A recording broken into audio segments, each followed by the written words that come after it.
guys, it's Claire, welcome back. Today I am here at long last to review White Ivy by Susie Yang, which is an excellent debut novel that came out at the end of last year. I read this book last fall and I ripped through it in about 2 sittings, which for me is unprecedented speed. And while this novel has in many ways been packaged as a thriller, I would say that that's a little bit misleading. It is absolutely a page turner, but it's less suspenseful in a traditional thriller genre sense and more what I would call exceptional pop lit fic. A perfect combination of sleek, pulpy storytelling and literary thematic heft. The way I've been describing it is The Great Gatsby meets Parasite. It's a modern Great Gatsby in the sense that it follows a social climbing outsider named Ivy Lynn who will do anything to penetrate and secure a place in the moneyed circles of blue blood East Coast society. And it's evocative of Parasite in terms of its perfect pacing,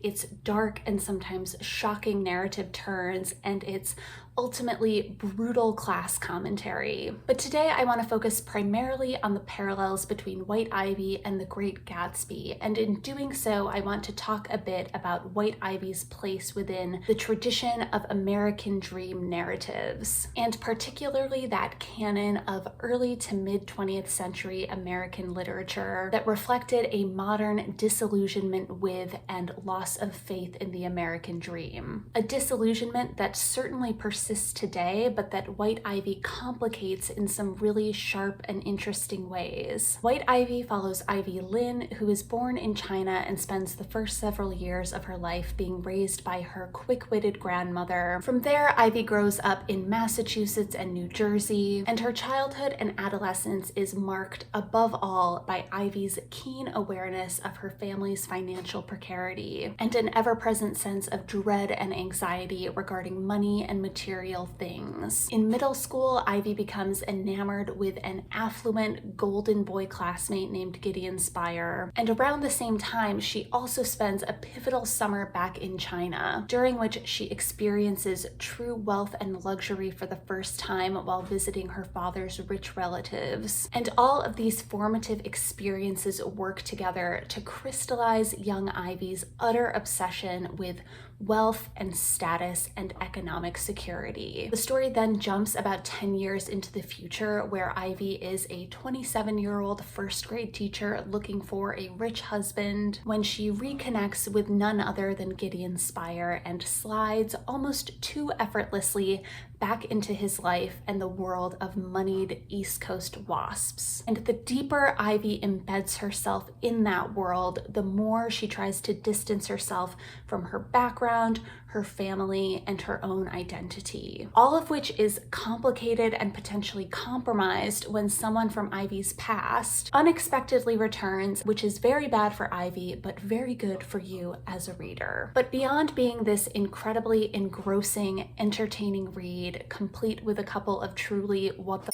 moments, I also think that White Ivy can be read as a Great Gatsby for the 21st century. So allow me to lay out the evidence and make my case.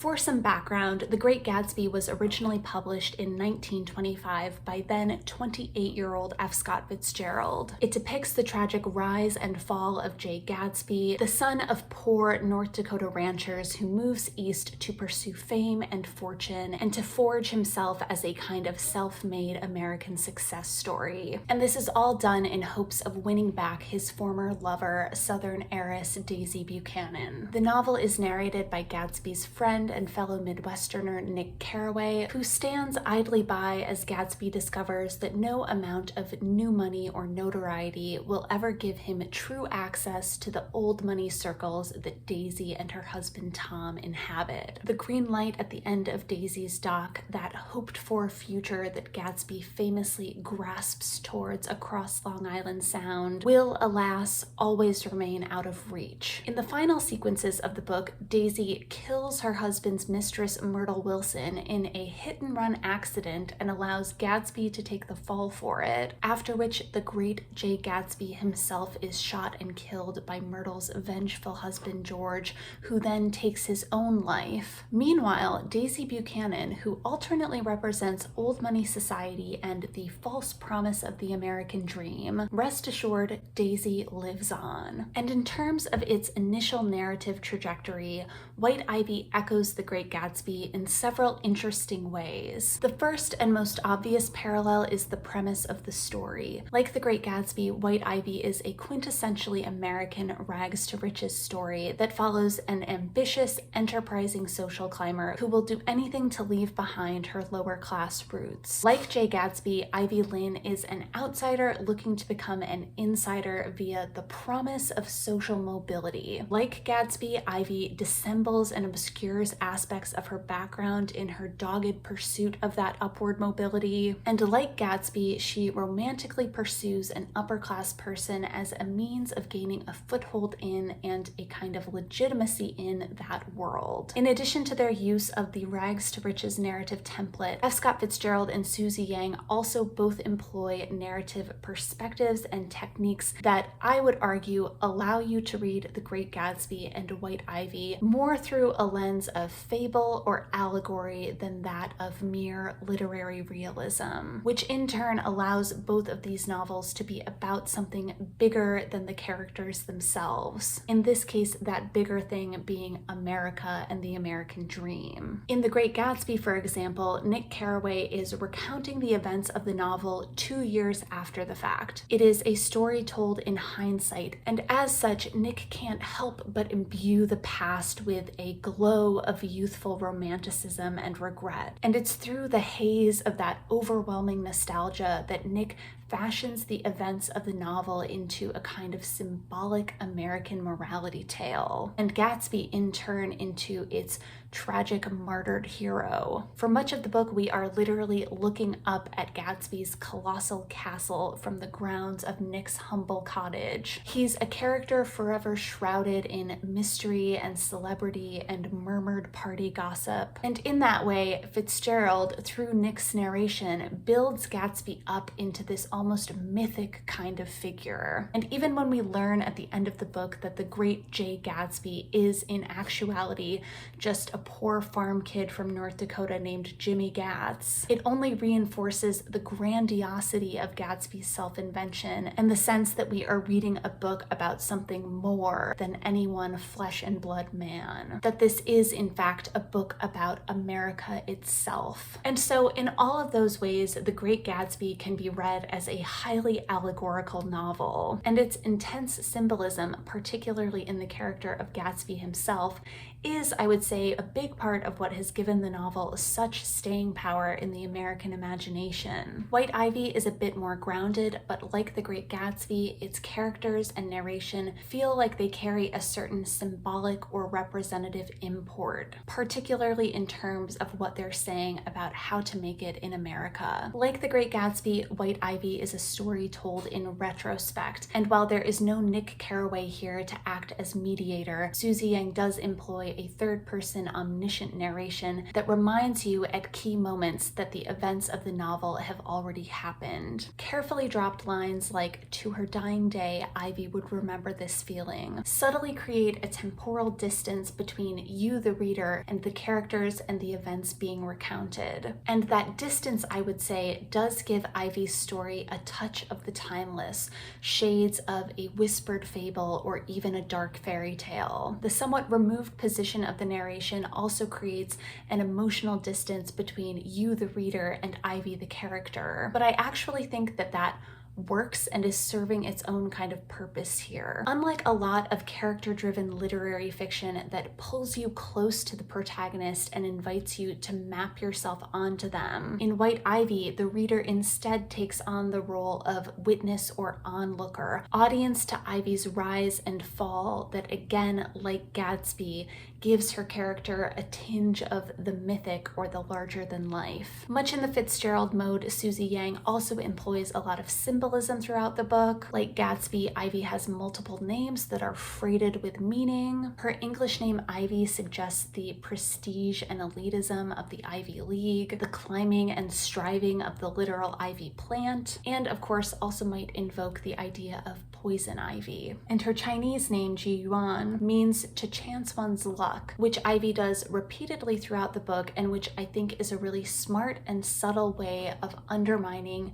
the American meritocracy myth. And interestingly, The Great Gatsby and White Ivy also both give their central characters an origin story. Both serve to show how these characters started off in one place, ordinary and small, and ended up somewhere greater, at turns triumphant and tragic. And so in all of those ways, the narration and structure and symbolic techniques used in The Great Gatsby and White Ivy create a kind of heightened allegorical storytelling that elevates these books and their characters beyond merely the events on the page and into the realm and genre of American dream narratives. And without giving too much away, both of these novels can also be read as tragedies to varying degrees. The Great Gatsby is, I would say, unequivocally a tragedy, and White Ivy is a little bit more complicated, but certainly contains strong elements of the tragic. But in both of the books,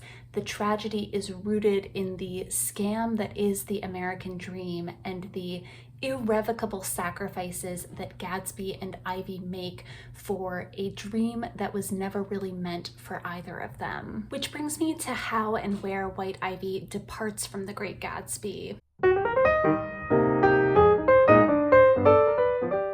Because while these are both novels about the American dream, I would say that the most important and interesting divergence between them is in how Ivy and Gatsby each conceive of that dream, orient themselves towards it, and what they expect of it. And that crucial difference in positioning and perspective is, of course, due in part to the more obvious difference between these characters, which is that Gatsby is a white man living in the 1920s, and Ivy is a Chinese American woman, daughter of immigrants and immigrant herself, living in the early 2000s. Gatsby, for his part, is a hero steeped in American history and mythology. He keeps a very Ben Franklin-esque self-improvement diary that reveals the extent to which he believes that with enough hard work and discipline, the American dream is within his reach. Nick Carraway describes him as having, quote, an extraordinary gift for hope, a romantic readiness such as I have never found in any other person. And even when it's revealed that Gatsby is something of a fraud, that his initial earnest striving has devolved into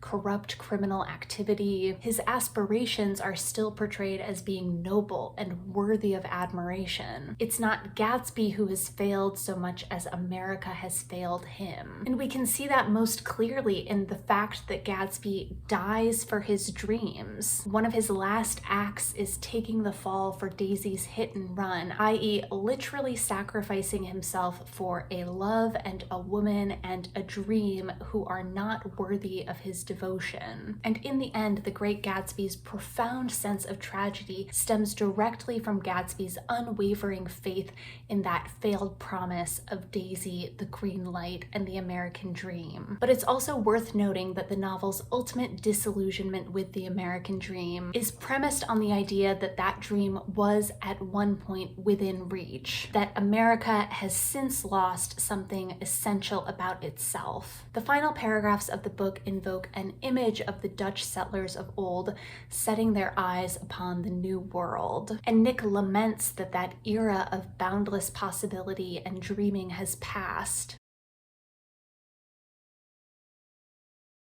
It's all very Frederick Jackson Turner, the frontier has closed, modernist angst vibes at the end of the book. A damning critique of modern America that at the same time romanticizes the past and glosses over the genocide and land seizure that America was founded on. And while the book lambasts the corruption and profiteering of the 20th century, it doesn't trace that modern theft back to the original theft and exploitation that are at the heart of the American story. And in that way, amidst all of its disillusionment, it still reinforces a deeply nostalgic and troublingly deceptive kind of American mythology. And so The Great Gatsby is really this weird, fascinating mix of cynicism and romanticism. It is disillusioned and disappointed while still somewhat being in the intoxicating thrall of the stories this country tells about itself. White Ivy, understandably, has a much more 21st century, late capitalist understanding of the American dream, and where The Great Gatsby is disillusioned and disappointed, White Ivy is much more clear-eyed about the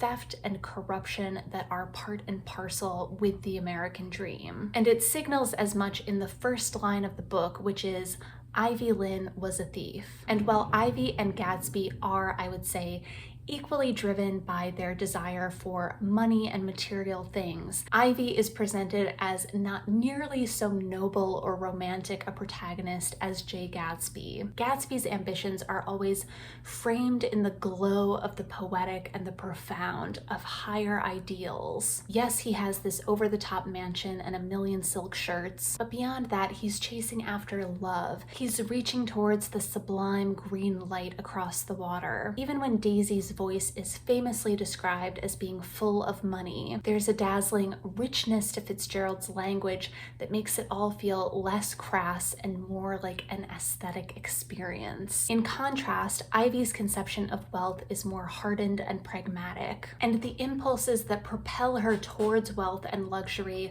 are presented as somewhat self-serving, often morally questionable, but always undergirded with this ever-present sense of fear and desperation. At a young age, Ivy's grandmother tells her that, quote, one successful marriage can feed 3 generations. And so wealth for Ivy is always tied up in the idea of survival. And however much she may be drawn to the sparkle and aesthetics of luxury, the pleasure she takes in it is always underscored by the threat of poverty and ruination. Crucially, Ivy also conceives of wealth in terms of power, and that's an understanding that only deepens the more that she's pulled into Gideon's world. When they're young, Ivy realizes early on that the ease with which Gideon moves throughout the world is made possible by an implicit, inherited sense of entitlement. She'd assumed that everything about Gideon was innate and effortless. Did that mean that ownership then was something that could be learned? And when they reunite as adults, there is a fascinating echo of the Gatsby voice full of money line, where Ivy, quote, loved listening to Gideon's voice. Its natural ownership quality was still there. So where Gatsby's conception of wealth is more romantic and aesthetic, Ivy, in contrast, understands it in its rawest terms, that wealth is about power, it's about ownership, and it is currency in more ways than one. And notably, she knows that the game is rigged. Where Gatsby has his earnest little Ben Franklin self-improvement journal, Ivy is a preteen shoplifter who turns into an adult who bums off studying for the LSAT because she knows that schmoozing and scheming and marrying rich will get her farther in the world that she wants to be a part of. And in that vein, where Gatsby's love for Daisy is understood to be this pure, if foolish and naive kind of dream, Ivy pursues romantic relationships, again, primarily as a means of status and power, survival and security. And she always keeps herself at an emotional remove from the men in her life. When she first kisses Gideon, for example, this person she has been fixated on for well over a decade,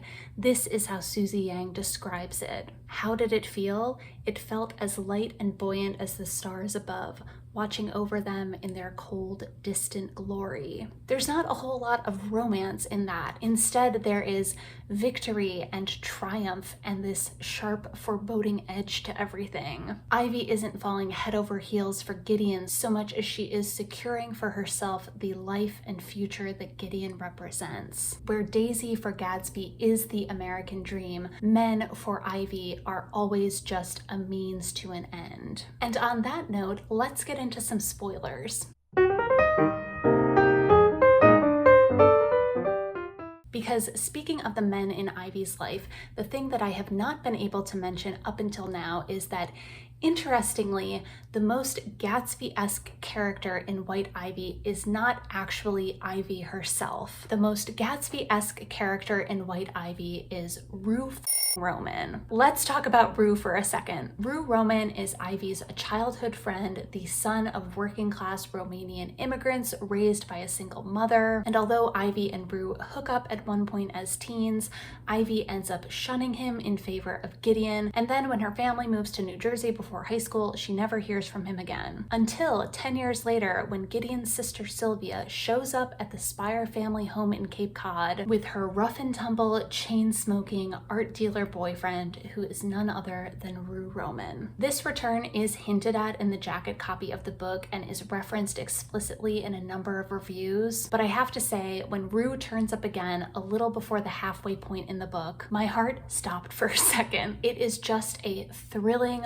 oh shit, things are about to get interesting kind of moment, because in the 10 years since he and Ivy last saw each other, Rue, like Gatsby, has reinvented himself into this kind of new money prince. And like Gatsby, it is also suggested that Rue has come by his money through some perhaps less than legitimate ways. But like Gatsby, Rue is nevertheless a striver and a romantic dreamer in his own kind of way. And as the book goes on and Rue and Ivy get tangled back up in each other, it becomes clear that Rue loves Ivy, he's never stopped loving her, and that, major spoiler alert here, just as Gatsby's love for and faith in Daisy leaves him floating dead in a pool at the end of his book, so too does Rue's love for and faith in Ivy end up spelling his downfall. Because ultimately, the biggest difference between The Great Gatsby and White Ivy is that while Gatsby dies, Ivy survives. And not only that, but she kills Rue Roman in a highly tragic and highly symbolic moment where she pushes him off a literal mountaintop after he threatens to expose their affair to Gideon. Where Gatsby sacrifices everything for Daisy, Ivy sacrifices Rue for everything. And much like Daisy Buchanan, she gets away with it. And so where Rue Roman falls into the more 20th century literary lineage of tragic American dreamers, in the tradition of figures like Jay Gatsby and Willy Loman, heroes who are all in one way or another victims of America's false promises, Ivy Lynn, in contrast, emerges as this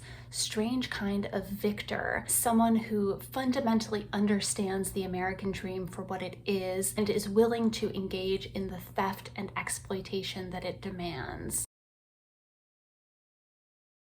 The tragedy then underlying Ivy's triumph is that while she understands the price of the American dream, she miscalculates the cost. There is real and true grief in the scene where she kills Rue, and it is surprisingly affecting on an emotional level and disturbing on a social level because, like in a film like Parasite, it's a moment that involves two people who are at the bottom of the social ladder who are clawing each other off of it in an attempt to reach a higher rung. And it's especially upsetting in the moment as a reader because you do feel viscerally how deeply Ivy believes that she has no other choice but to sacrifice Rue. And yet, fascinatingly, running parallel to Ivy's rise is a change in fortune for her parents, who establish a business and slowly amass a not insignificant amount of wealth. And then on another parallel track, Ivy's desperate, love-starved roommate ends up snagging herself a 20-something tech billionaire fiance. So while Ivy has been quite savvy and incredibly ruthless in acquiring and guarding the conditional status and power that she can lay claim to through Gideon, she fumbles in a broader sense in assuming that old East Coast money is the only way or even the best way to play the capitalist game. The final scene of the book is also a brutal kicker that reveals that although Ivy has gotten everything that she thinks she wanted, albeit at an exceptionally high cost, the Spires for their part have also been playing her, which drives home that even if you figure out how to play the game, there are people who have been playing it far longer than you have been and who will always be a few steps ahead.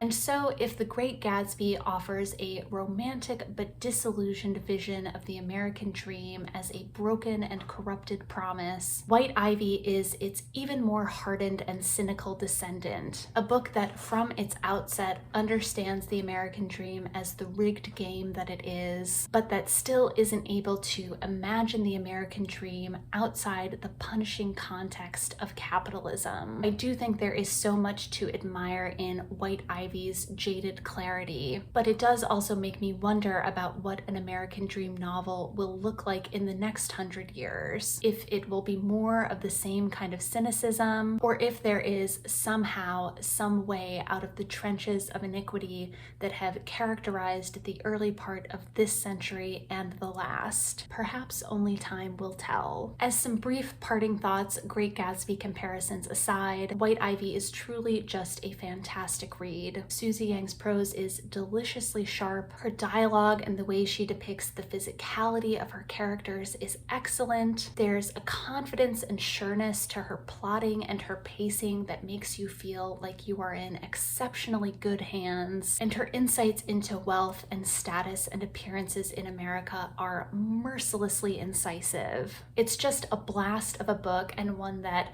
after the thrill of the ride subsides, leaves you feeling woozy and troubled at your very core, but in the right kind of way. So those are my thoughts on White Ivy by Susie Yang, which I highly recommend. If you've read this book and have thoughts on it, either in comparison to The Great Gatsby or more generally, please leave them down in the comments below. And if you want to touch on spoilers, please just be sure to mark them spoilers at the top and then enter a few times before getting into it. As always, thanks so much for watching, and I'll see you next time. Bye!